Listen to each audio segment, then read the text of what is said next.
poderoso Señor, a su nombre rendimos honor. Grande es Jehová, el supremo hacedor, bondadoso nos da su amor. Grande es Jehová y digno de gloria, Dios sin igual, bendito Señor.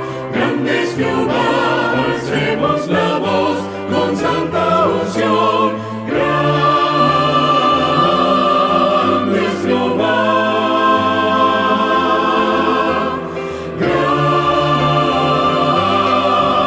es Jehová. Grande es Jehová, poderoso Señor, a su nombre rendimos honor. Grande es Jehová, el supremo hacedor, bondadoso nos da su amor. Grande eres tú y digno de gloria, te exaltaré, mi Dios y mi Rey. Grande eres tú, te alabaré con todo mi ser. Grande eres tú.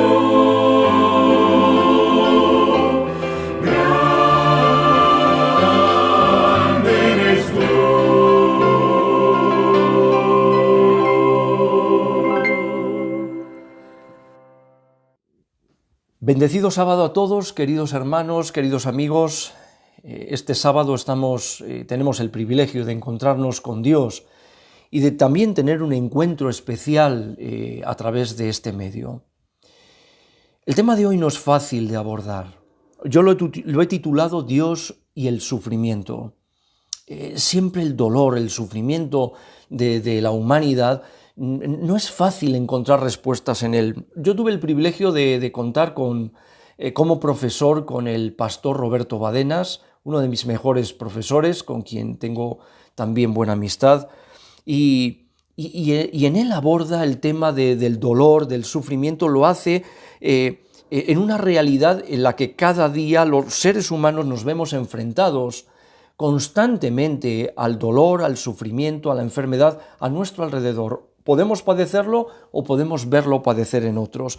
Forma parte, como digo, de nuestra condición humana. Basta con que enciendas la televisión cada día para ver las noticias o traspasas las puertas de un hospital y descubres que lamentablemente el dolor y el sufrimiento está presente en todas partes. Es como si nos estuviera asediando, como si nos estuviera persiguiendo todo el tiempo a nuestro alrededor.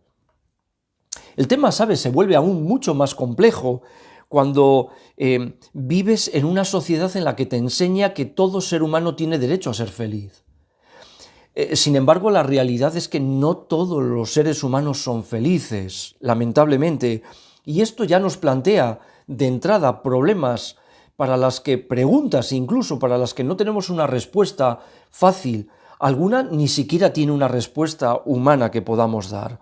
Ya en el antiguo Egipto se encontró una inscripción datada del año 2000 a.C., donde hablaba alguien, dialogaba acerca de su condición desesperada de vida y se hizo las siguientes preguntas: ¿con quién puedo desahogarme hoy?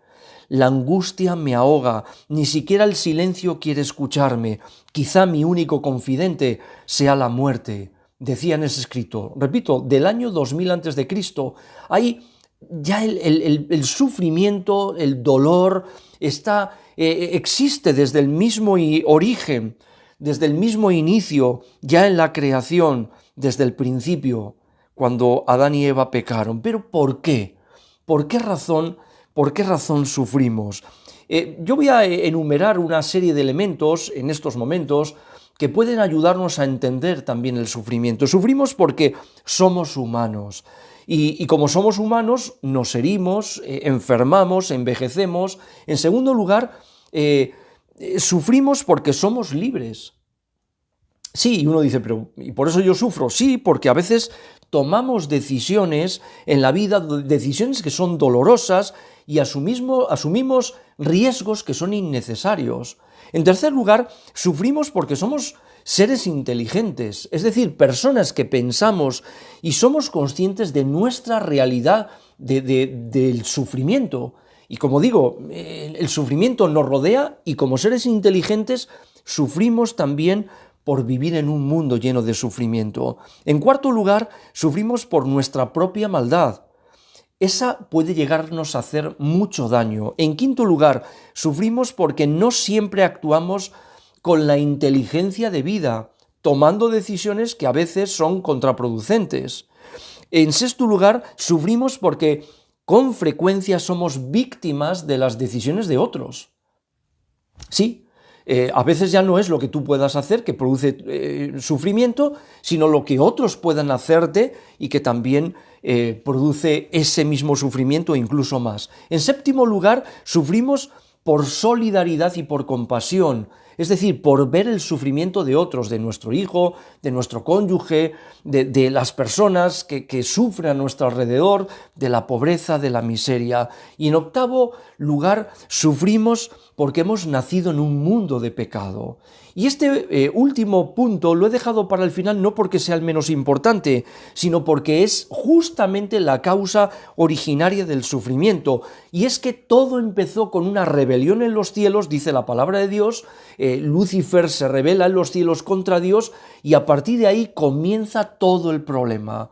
De ahí hay una batalla en los cielos, es expulsado el diablo, viene a la tierra y aquí precisamente nuestros primeros padres, por la decisión equivocada de ellos, transgredieron las leyes divinas y desencadenaron una serie de acontecimientos que dieron lugar al sufrimiento, a la enfermedad y a la muerte. ¿Sabes una cosa? El sufrimiento demuestra sobre todo que el Señor desde el principio tenía razón en darnos normas, mandamientos, principios, consejos, como medidas de protección, de cuidado y de seguridad para todos nosotros, y que cuando esas normas, esos mandamientos, yo los obvio o pienso sencillamente que Dios los ha abolido, los ha anulado, entonces corro un riesgo enorme de sufrir y de padecer dolor innecesariamente. Incluso el mismo Jesús, recordarás, Él nos enseñó en el Padre Nuestro que se haga tu voluntad en los cielos así como en la tierra. Y cuando dice tu voluntad en la tierra, precisamente Jesús lo tuvo que mencionar porque es justo lo que los seres humanos no están haciendo o no estamos haciendo. No hacemos la voluntad de Dios. Es decir, cada uno de nosotros estamos, como seres humanos, estamos implicados desde nuestro origen en un contexto de sufrimiento. Vivimos rodeados de él y tenemos la responsabilidad moral de poder contribuir a nuestro nivel, por lo menos a mitigar el sufrimiento, el dolor de aquellos que están a nuestro alrededor o que están entre nosotros. Pero sé que, y ahora voy entrando a tocar el tema de una manera mucho más compleja. ¿Qué opinar de Dios? ¿Cuál es nuestra opinión de Dios cuando el resultado de las cosas no suceden como tú habías imaginado? Cuando no son las que ahora te motivan a bendecirlo, a engrandecer su nombre y a adorarlo. ¿Es Dios bueno solamente cuando el resultado de las cosas es el esperado? ¿Es Dios bueno solo cuando las cosas que te suceden son positivas? Cuando sana, por ejemplo, una persona de una grave enfermedad, decimos, Dios, ¿qué Dios más grande tenemos? Dios es bueno. ¿Y qué sucede cuando ha preservado la vida de nuestro hijo, por ejemplo, de un accidente que hubiera sido mortal? Decimos, Dios, qué grande, qué bueno eres, ¿no? O cuando encontramos un buen puesto de trabajo, cuando todo parece que está perdido y encontramos ese puesto de trabajo y damos gracias, Señor, qué grande, qué bueno eres. Pero ¿qué pasa cuando las cosas se tuercen? Mi querido hermano, mi querida hermana, queridos amigos, ¿qué pasa cuando las cosas salen mal? ¿Qué sucede si las cosas no salen como habías diseñado, como habías pensado? ¿Seguirás diciendo exactamente lo mismo de Dios si las circunstancias son distintas? ¿Y si el buen puesto de trabajo que teníamos, ahora de repente lo pierdo por esta pandemia y me encuentro en la fila del paro buscando un trabajo con un futuro incierto? ¿Qué pasa? ¿Y si nuestro hijo no se recupera de aquel terrible accidente y llegara a morir? ¿Dios seguiría siendo grande y bueno? ¿Lo es en los días de recesión como lo es en los días de prosperidad? Hay un autor que me encanta, más Lucado, que él dice: la mayoría de nosotros, si no todos, tenemos un acuerdo contractual con Dios. El hecho de que no lo hayamos firmado no nos impide creer en Él. Este acuerdo contractual se está refiriendo él justamente a esto, a la valoración que nosotros hacemos de Dios mientras las cosas van bien, hasta incluso el ser capaces de soportar el dolor y el sufrimiento siendo conscientes de que Dios tiene el control de ello. Pero ¿y cuándo se traspasa ese umbral? ¿Cuándo se traspasa ese límite, por lo menos el límite que nosotros creemos, del dolor, del sufrimiento? ¿Qué pasa con eso? Hacemos muchas veces, la mayoría de nosotros, hacemos promesas que condicionamos, y las hacemos al Señor y le decimos: yo, Señor, te prometo, te aseguro ser una persona de aquí en adelante fiel a ti, pero a cambio, y ponemos las condiciones: tú vas a salvar a mi hijo, tú vas a sanar a mi esposa, o tú vas a cuidar de mi trabajo, y ponemos una serie de condiciones. Sí, precisamente creemos que lo que estamos haciendo es correcto, ¿no? Es casi un contrato. Si yo te prometo serte fiel, si tú me bendices, si tú me das esto, si tú me das lo otro. Y aparentemente pareciera que no hay problema aquí, pero cuando Dios no cubre nuestras expectativas, ¿qué sucede? ¿Qué ocurre cuando no nos satisface en todo lo que nosotros habíamos pedido, o tal vez en todo lo que nosotros estábamos esperando? Entonces todo se viene abajo, se hunde, y nos preguntamos: ¿realmente Dios es bueno? ¿Estará Dios acaso enfadado conmigo y por eso no me escucha, no me atiende? O quizá, no sé, el diablo es que parece que tiene más fuerza que Dios, y cuando más estoy necesitando a Dios, resulta que no le veo por ningún sitio, y el mal es lo que me está rodeando por todo lugar. ¿Qué crees de Dios? ¿Qué piensas de Dios cuando la vida no es buena? Cuando tu vida se tuerce, cuando las cosas no salen como has diseñado, ¿dónde está Él en todo esto que nos ocurre? ¿Qué sucede con las calamidades? ¿Son ideas de Dios? Por supuesto, rotundamente no son de Dios, porque Dios no crea ni usa la maldad de ninguna de las maneras. ¿Recuerdas el caso de Job? Job capítulo 34, versículo 10, dice: lejos esté de Dios la impiedad y del omnipotente la iniquidad.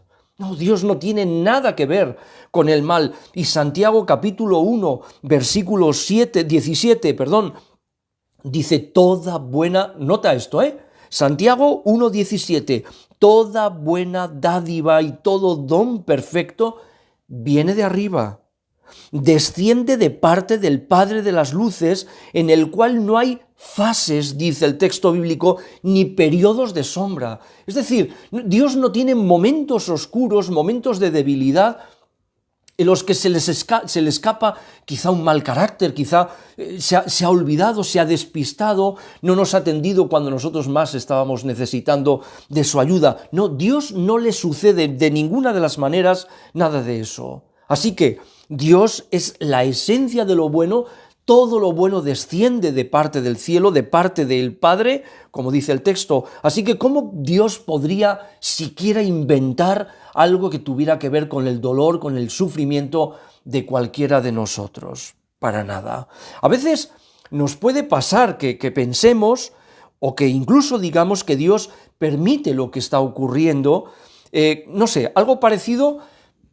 Imagínate como cuando dejas a tu hijo que se suba en su bicicleta y empieza a pedalear en la bicicleta y se la dejamos para que pueda disfrutar de un momento, de una bonita experiencia, ¿no?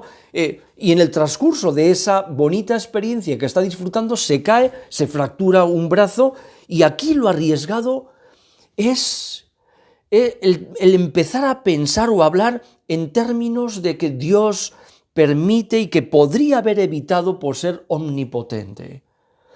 ¿Sabes? Hay cosas que se nos escapan, quizá esta sea una de ellas. A veces olvidamos nosotros que Dios no ejerce todo su poder. ¿Sabes por qué? Porque nosotros no estamos siguiendo todavía todos sus planes. Y hay cosas en las que Dios no puede entrar porque violentaría nuestra libertad. Hay cosas en los planes de Dios que no se pueden cumplir plenamente, sencillamente porque están condicionados al ejercicio de nuestra libertad, a nuestra obediencia, a dejarnos realmente guiar por su poder, por su dirección, por su espíritu en todo momento, y a veces no dejamos que Él lo haga. ¿Sabes? De todas las maneras, hay algo muy importante, que aquí es bueno que conozcas, o que sepas, o que hagas. Observa todo lo que Dios ha hecho en esta historia. Observa a Dios, observa lo que Dios ha hecho desde el principio, observa cómo Dios está desarrollando los acontecimientos, lo que Él está haciendo en estos momentos, lo que Él ha hecho, lo que está haciendo y lo que finalmente hará para resolver el problema del sufrimiento humano. Observa la película completa, no te quedes únicamente en un momento puntual, es decir, contémplalo todo. ¿Vale? No te quedes con la parte concreta de la vida, de un momento, de tu propia vida, probablemente de este momento en que estás pasando por una dificultad inesperada. No te quedes solamente ahí.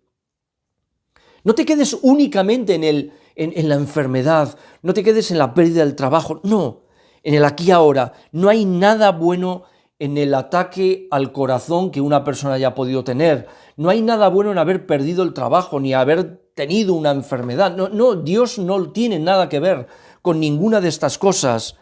Sin embargo, cada mensaje de la Biblia nos está apelando a ti y a mí, nos llama a un convencimiento, a que creamos que todas las cosas negativas que ahora estamos sufriendo, el Señor va a ser capaz de mezclarlas con cosas que ni siquiera nosotros hoy imaginamos, ingredientes de los cuales ni tú ni yo sabemos, para que pueda sacar Dios algo bueno y positivo aún de lo negativo, ¿vale? Y Dios puede hacerlo. Para ello yo debo dejar que sea Dios el que defina lo que es bueno, ¿no te parece?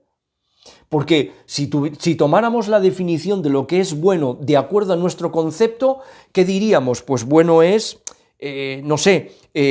la salud, tener buena salud, comodidad, dinero, tener reconocimiento, tener un buen puesto de trabajo, tener un buen coche. Esto sería lo bueno para nosotros. Pero ¿qué es lo bueno para Dios? Claro, cuando empiezas a indagar en la Escritura, descubres cosas que pueden que sorprendan, que las conocemos, pero que pueden sorprendernos, porque para Dios, ¿qué es bueno? Para Dios, el sufrimiento, las tormentas, la muerte de Jesús, su único Hijo en la cruz del Calvario, produjo la más grande de todas las bendiciones juntas que podría conceder el cielo a la humanidad, a ti y a mí.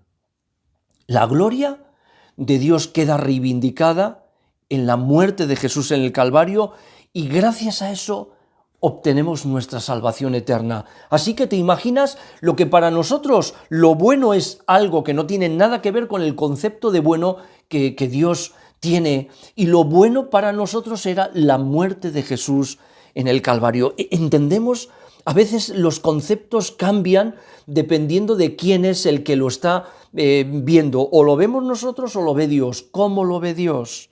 Es verdad que a veces todos nosotros estamos buscando una explicación al sufrimiento, especialmente cuando parece que Dios guarda silencio frente a él, frente a nuestro propio sufrimiento, frente al sufrimiento de gente buena, de gente que no es mala. Si fueran malos, y automáticamente parece que es natural que uno piense, bueno, es lo que toca, por culpa de sus malas decisiones está padeciendo, pues bueno, a ver si aprende. Pero ¿qué sucede cuando el que está sufriendo, el que está padeciendo, es alguien que es bueno? Es una buena persona. ¿Qué sucede? Como por ejemplo en el caso de Job. ¿Has pensado que el centro del mensaje del libro de Job, el centro de ese mensaje es que las personas buenas pueden seguir creyendo en Dios a pesar de las cosas malas que les suceden? Este es el centro de ese mensaje. que hay gente que es capaz de seguir confiando en Dios aunque las cosas no hayan salido como esperaba, aunque la persona sea buena en el sentido, no buena porque no hay bueno ninguno, somos buenos salvo Dios, decía Jesús, pero buena en el sentido de gente que busca a Dios, que ama a Dios, que procura ordenar su vida de acuerdo a los principios, a los mandamientos que Dios ha dado. Cuando esta persona lo hace y sufre, entonces nos vienen las preguntas, y el libro de Job nos enseña justamente que hay gente que puede continuar amando, siguiendo, siendo fiel a Dios, a pesar de las cosas malas que le suceden. Y Job también nos enseña que creer en Dios y servirle no implica estar exento de dolor y de sufrimiento. Que una persona puede ser buena y estar sufriendo. Que una persona puede ser un auténtico hijo fiel de Dios y estar padeciendo dificultades. Sí, Job sufre precisamente porque es bueno. Y me gustaría que pensaras en esto, porque tu sufrimiento y el mío también son el resultado de ser objeto de ataque del enemigo, porque el enemigo sabe que le queda poco tiempo y quiere terminar aún con los escogidos, si fuera posible, engañándolos. Así que si no es de una manera, es de otra, pero somos su atención mayor precisamente por eso, porque queremos ser buenos, porque queremos seguir al Señor, porque queremos servir al Señor, porque queremos vivir una vida de fidelidad y de obediencia, porque queremos agradarle a Dios. Por eso, ayudar al que sufre es mucho más importante que estarnos preguntando por qué está sufriendo. ¿No te parece? A veces nos damos muchas vueltas y justificamos, ¿no?, el sufrimiento de la gente, y cuando te encuentras con alguien por la calle que está padeciendo, con frecuencia a lo mejor probablemente piensas y dices, pero qué pobre hombre, mira, se le ve con una botella de vino bajo el brazo y está pidiendo, qué miseria de vida, ¿no? ¿Qué decisiones más equivocadas habrá tomado? Y a veces solemos juzgar, valorar las circunstancias por una apreciación exterior, y la mayor parte de las veces no tenemos ni la más remota idea de por qué las personas sufren. No lo sabemos. Pero no nos importa saberlo ni descubrir por qué está sufriendo. Nuestra misión es ayudar para mitigar el sufrimiento en la medida de nuestras posibilidades, no para preguntar e intentar indagar acerca del sufrimiento que ha podido motivar la enfermedad o la desgracia ajena. Jesús es la única, pues si podemos decirlo así, definirlo, la única fotografía que tenemos de Dios, pero es la mejor fotografía que tenemos de Él. Así que si quieres tener una clara respuesta del cielo a la cuestión del sufrimiento, mira a Jesús. Quiero que hoy mires a Jesús, que contemples a Jesús, porque Jesús fue el que tocó la carne de los leprosos. Jesús fue el que sintió las lágrimas de la mujer pecadora. Jesús fue el que atendió el clamor de hambre de las multitudes que lo seguían hambrientos. Jesús fue el que lloró también ante la tumba de Lázaro y ante el dolor desesperado de sus hermanas Marta y María. No, a Jesús no le pasó desapercibido el sufrimiento de nadie. No vino a este mundo y se movió metido en una burbuja, protegido de todo sufrimiento. Para nada.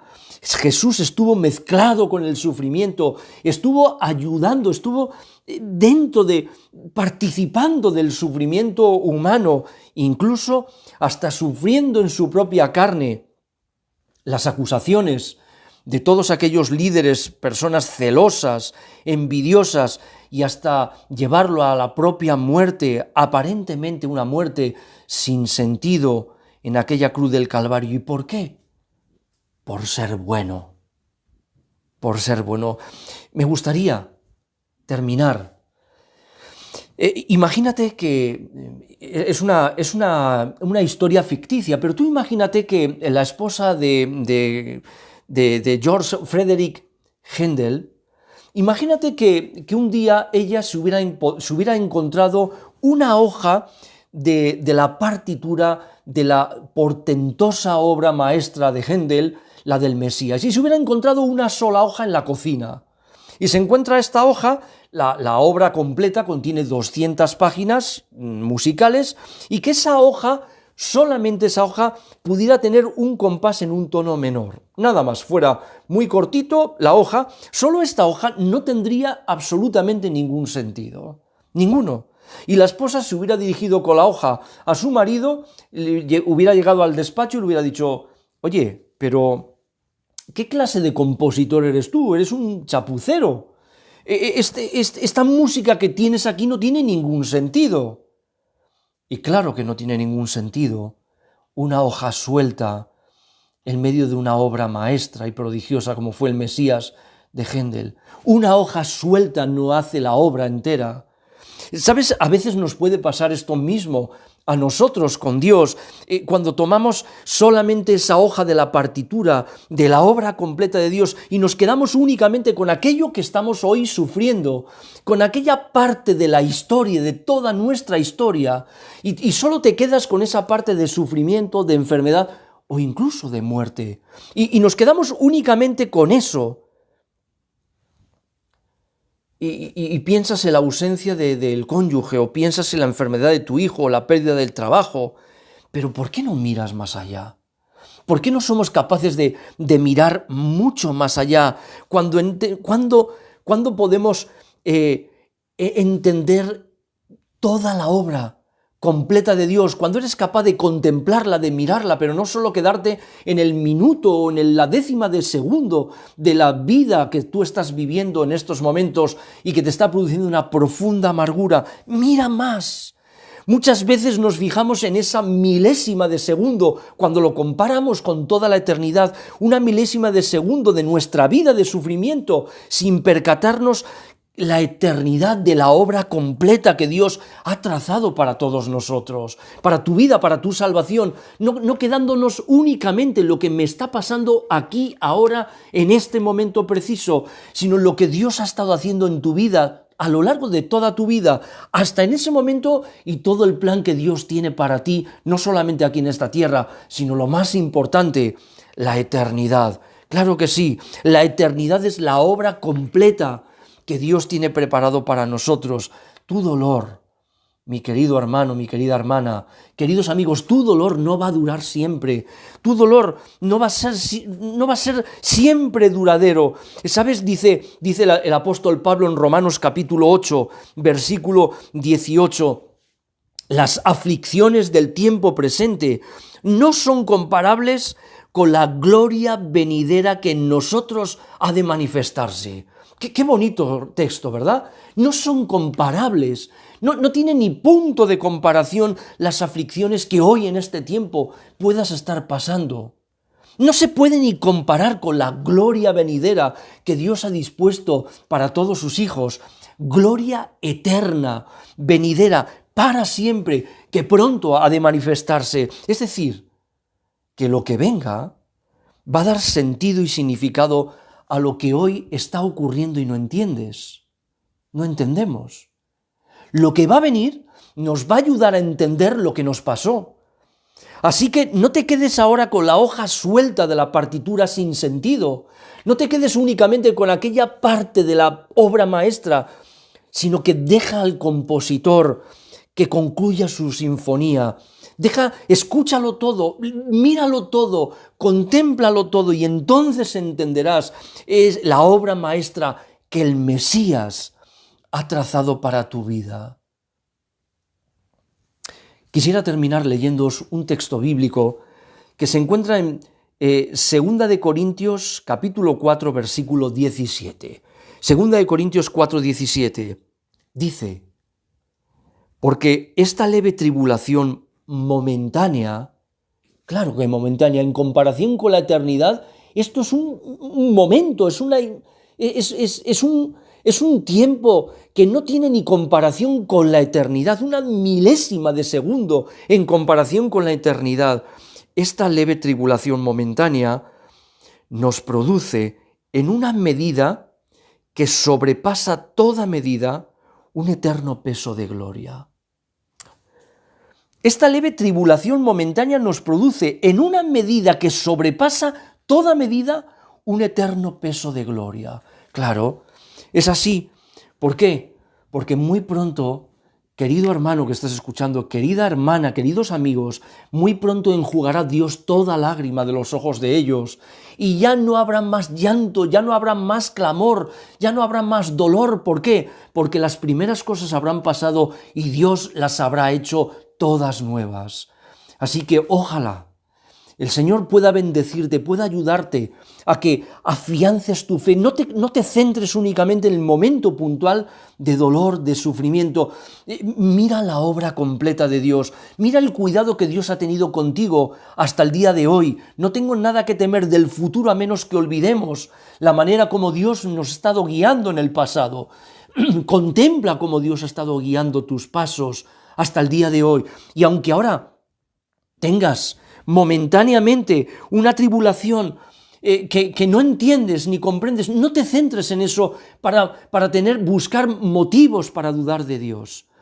Mira toda la obra, mira el plan que Dios ha diseñado, el plan completo, total, para terminar con tu sufrimiento también, con el sufrimiento humano, para llegar hasta el final de todos, para darnos la eternidad en un mundo donde ya no habrá felizmente nada que tenga que ver con el dolor, con la enfermedad, con la muerte, porque Dios habrá hecho todas las cosas nuevas.